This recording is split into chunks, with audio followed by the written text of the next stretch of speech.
네, 안녕하세요. 네, 이번 시간에는 공시는 공부 전략 시험에 대해서 같이 살펴보도록 하겠습니다. 네, 먼저 학습 목표를 보시면은요. 시험 전략의 필요성을 인식하고 시험 선주 전 전략을 세운다. 두 번째는 시험 분석을 통해 공부한 부분에 대한 완전 학습을 한다. 학습 내용은 다음과 같이 6개입니다.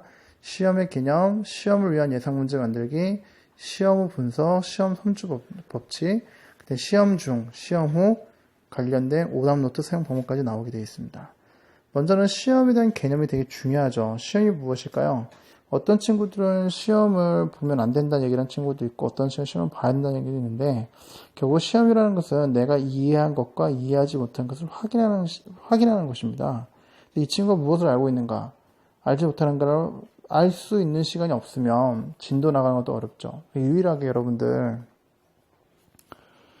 태권도 배워왔죠. 태권도를 배우게 되면 이제 심사를 보죠. 예를 들어서 파란 띠에서 빨간 띠를 따려면은 국기원에 가서 시험을 봅니다. 근데 거기서 만약에 잘못하게 되면 어떻게 되죠? 잘 못하는데도 불구하고도 여러분들 혹시 빨간 띠를 주나요? 그러지 않죠. 체른이 100번 쳤어요. 또 30번 넘어가려면 어떻게 되죠? 열심히 연습하고 또 시험을 봅니다. 잘하면 30번 교재를 주죠. 근데 만약에 잘 못 나가면 어떻게 되죠? 안 주죠. 모든 체육 프로그램 같은 경우, 특히 기술을 익혀야 되고 하는 모든 것들은요, 이 실력이 되지 않으면 그 다음 진도로 나갈 수가 없습니다. 근데 여러분 재밌는 거는, 여러분 평균이 30점이 되던 20점이 돼도 여러분들은 계속 학년은 올라가죠. 어쩔 수 없이 그냥 올려주는 거예요. 사실 옛날에는 유급제라 있어가지고, 실력이 안 되면 학년을 못 올라가게끔 했던 적도 있었어요. 그만큼 이제 여러분들 살기 좋은 시대에 태어났는데, 중요한 것은 내가 무엇을 이해하고 있고 이해하지 못하는 것, 내가 잘 익히고 있는지 익히지 못했는지 스스로 확인했을 때 여러분들이 좀 더 이 자존감 높은 삶을 살 수가 있습니다. 때문에 여러분들이 실질적으로 여러분들이 스스로 확인함으로 인해서 스스로를 발전시키겠다는 어떤 다짐의 시간으로 삼으시면 도움이 될 것 같습니다. 그렇다면 보시면 시험을 위한 예상 문제 만들기인데 먼저는 여러분들 그동안 이제 공신공부법 1, 2, 3, 4까지 배웠던 내용 중에서 이제 시험 예상 문제를 만드시는 겁니다. 본인이 문제를 만들고요. 그런 다음에 서로 이제 돌려가면서 이제 문제 한 가지 만든 다음에 서로 같이 시험 보는 시간도 있을 겁니다. 근데 중요한 건 이 시험을 위한 예상 문제 만드시는 방법은 다음과 같습니다. 이해 노트와 암기 노트를 통해 이해한 것과 이해하지 못한 것 구분을 하고요.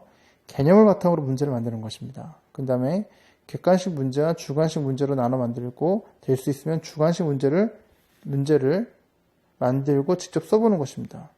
이것을 실제로 문제를 만들어 보게 되면 어떤 도움이 되느냐면 출제자의 의도를 파악할 수 있고요. 또 자신이 무엇을 알고 무엇을 모르는지 확인할 수 있습니다. 그리고 또 무엇이 중요하고 중요하지 않은지도 알 수 있죠. 그래서 실제로 여러분들 시험 문제를 실제로 만들어 보고 시험에 들어가게 되면 출제자의 의도만큼 알아차리는데 그만큼 좋은 건 없고요. 더 중요한 것은 되게 안정적으로 시험을 볼 수 있다는 것이죠. 그 스스로에게도 되게 아주 이 성취감 맛보게 해주는 아주 좋은 시간이 될 겁니다. 근데 중요한 건 여러분이 중간고사, 기말고사 있을 때 중요한 거는 이 앞전에 봤던 시험에 대해서 철저하게 분석하시는 게 되게 중요합니다. 그래서 최근에 시험 준비 및 성적표를 바탕으로 체크를 해보시는데 1번부터 10번까지 항목이 있습니다. 매우 그렇다부터 그렇지 않다까지 여러분 체크를 한번 해보십시오. 그래서 해보신 다음에 좀 10개에서 항목이 7개 미만이면 여러분들은 좀 반성을 좀 많이 하셔야 됩니다. 그런데 시험 성적표 분석표가 있는데 보시면 이제 국어, 영어, 수학, 사회, 과학이 있어요. 그래서 원래 목표했던 것과 실제 결과는 얼마나 차이 나는지 그 중에는 이제 수업 집중도하고 수행평가, 또 준비기간 등등은 어땠는지를 한번 평가를 해서 총점을 내보십시오.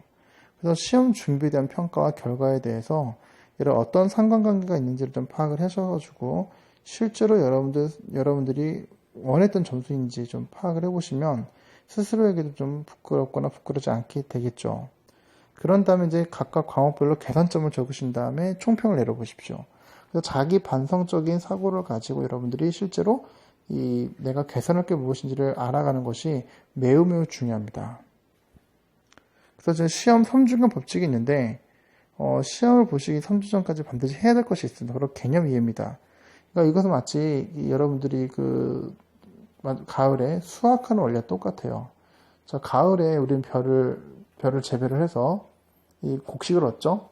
만약에 이 곡식을 얻기 위해서 언제 모내기를 합니까? 보통 5월달 합니다. 근데 만약에 여러분들이 게을러가지고 6월달에 했다 칩시다. 그러면 9월달에 과연 벼가 자라날까요? 그러지 않습니다. 마치 농사 짓는 원리랑 똑같아요. 똑같은 것처럼 3주 전에 반드시 해야 될 것이 뭐냐면 개념이에요. 그래서 교과서와 수업 노트, 프린트 등의 자료를 정독하여서 중요한 개념을 이해하고 암기하는 거죠.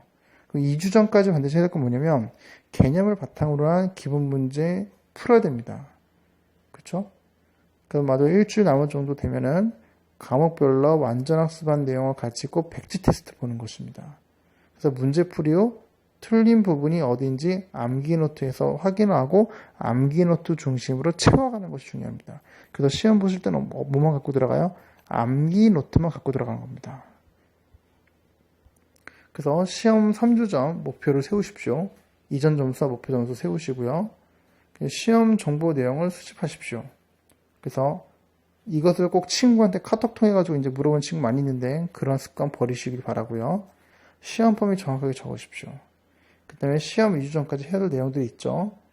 그래서 주요 과목을 전체적으로 공부했을 때 문제를 풀면 심화시켜보는 것이죠. 그래서 문제집으로 공부하는 방법이 좀 나와 있습니다. 중요한 건 틀린 것은 다시 암기 노트를 갖고 암기 노트를 채워가는 겁니다. 무슨 얘기냐? 이 암기 노트부터는 언제 쓰냐면 토요일날 아침 9시부터 12시 보통 이 주중에 이해 노트와 개념 노트와 수업 노트 가지고 이런 정리한 걸 가지고 암기 노트 한 권 가지고 토요일 오전에 정리하십시오. 단권화 시키시는 거죠. 사실 이제 문제를 이제 풀어요. 토요일 저녁 때. 틀리면은 틀린 것들은 전부 다 암기 노트 내가 한꺼번에 다 정리한 것 중에 빠진 부분이 뭐가 있는지를 확인하시는 거죠. 그래서 결국 암기 노트 하나를 가지고 한 장에 다 담을 수 있어야 됩니다. 그래서 문제를 2주 때 이제 문제를 풀면서 계속 틀렸던 것은 내가 무엇 때문에 틀렸지? 내가 이 문제를 풀기 위해서는 반드시 무엇을 알아야 되지? 알아야 할 개념은 뭐지를 등등 역으로 질문하셔가지고 여러분 암기 노트에다 계속 정리하시는 게 중요합니다. 그래서 그걸 가지고 이제 여러분들이 2주 때까지 문제집을 풀면서 정리하시는 겁니다. 그래서 이게 2주 때까지 돼야 되죠. 그러면 정확하게 평상시에 개념 정리가 익숙해져야겠죠? 그래서 논리적 근거에 적게 얘가 나와 있습니다. 그래서 보시면 이제 초등학교 때하고 중학교 때하고 좀 다른 것이 용어에 대한 어려움이죠. 그래서 초등학교 때는 물이 녹는다 했어요. 근데 중학교 때는 뭐죠? 용해라는 말로 바뀐다는 거죠. 그 때문에 어려운 용어나 개념에 대해서 좀 더 파악할 필요가 있을 것 같고요. 그래서 문제를 정확히 알고 풀어서 맞춘 경우에는 나만의 별도로 표시한 다음에 다시 보지 않는 겁니다. 그래서 이제 이와 같은 형태를 계속 보시면서 여러분들이 계속 추론하시면 될 것 같고요. 문제를 정확히 모르고 맞춘 경우는 해설지 설명을 문제 옆에 적어 놓습니다. 이런 식으로.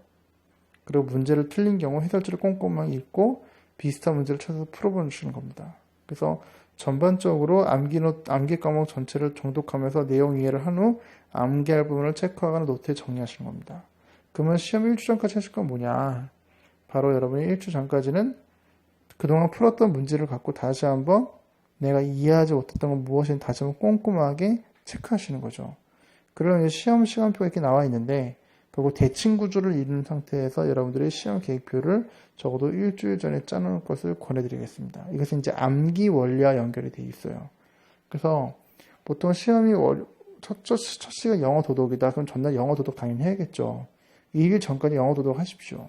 3일 전에는 이제 역으로 수학을 하고 그 다음에 그 전에 또 사회를 하고 과학미술 이런 형태로 여러분들이 대칭 구조로 이뤄가서 여러분들이 준비를 하시면 좀 도움이 되실 겁니다. 자, 그렇다면 보시면 시험 전날 학습부에 나와 있어요. 이것은 이제 여러분들 읽어보시면서 나한테 필요한 부분이라 생각하는 것들을 별 표시한 다음에 정독하시면 되겠습니다. 그래서 어차피 이거 하실 때는 멘토들의 시험 노하우도 같이 여러분 듣는 시간이 있기 때문에 여러분들이 계속 비교하면서 자신만의 시험 노하우를 얻을 수 있는 노력을 하시고 의지를 갖고 계속 자료 수집을 하시는 것이 중요합니다. 시험 중에 이제 팁이 있고요. 잘 보는 팁이 있고, 그 문제 속에 정답이 딱 이렇게 나와 있죠. 그 다음에 다양한 이제 문제를 푸는 방법들이 이제 근거를 통해서 나와 있습니다. 그래서 어려운 문제 대처법도 해서 나와 있고요. 마지막 이제 시험 오답노트 작성하는 것이 있는데 이 부분 말씀 좀 마치겠습니다. 보통 오답노트는요, 반에서 한 10등 정도 드는 학생들이 하는 건 괜찮아요. 오케이. 근데 10등 이상으로 들어가지 못한 친구들한테 오답노트는 중노동이 될 수 있거든요. 그렇기 때문에 만약에 틀린 문제가 너무 많다. 그 문제집 자체 그냥 오답 문제집을 쓰시면 되겠습니다. 그래서 중요한 거는 한 문제집을 풀게 되면 그것을 반복해서 3-4번을 더 푸시는 것을 권해드리겠습니다. 중요한 건 이 오답노트의 목적은 결국 같은 문제 유형을 반복해서 틀리는 실수를 범하지 않기 위함이거든요. 그렇기 때문에 여러분들이 오답 정리를 하시는 걸 권해드리고 싶고요. 필요하다 보면 오답 정리 하기 싫다는 친구들은 차라리 문제 같은 경우, 시험지 같은 경우는 복사를 하셔서 오리신 다음에 이 크리넥스 티슈 안에 박스에 넣어 놓으십시오. 그 다음에 아침에 일어나서 하나씩 이제 뽑기 형태로 꺼내서 푸시는 것도 하나의 방법이 될 수 있습니다. 오답 박스가 되겠죠. 그래서 형태는 여러 가지 있지만 중요한 거는 언제 어디서든지 간에 내가 틀렸던 문제를 반복해서 틀리는 룰을 범하지 않게 하는 거, 그것이 중요한 것이니까 여러분들 시험 끝난 후에 반드시 오답 정리하실 것을 강력하게 권해드리도록 하겠습니다. 이상으로 전반적인 시험 전략에 대해서 강의를 마치도록 하겠습니다. 감사합니다.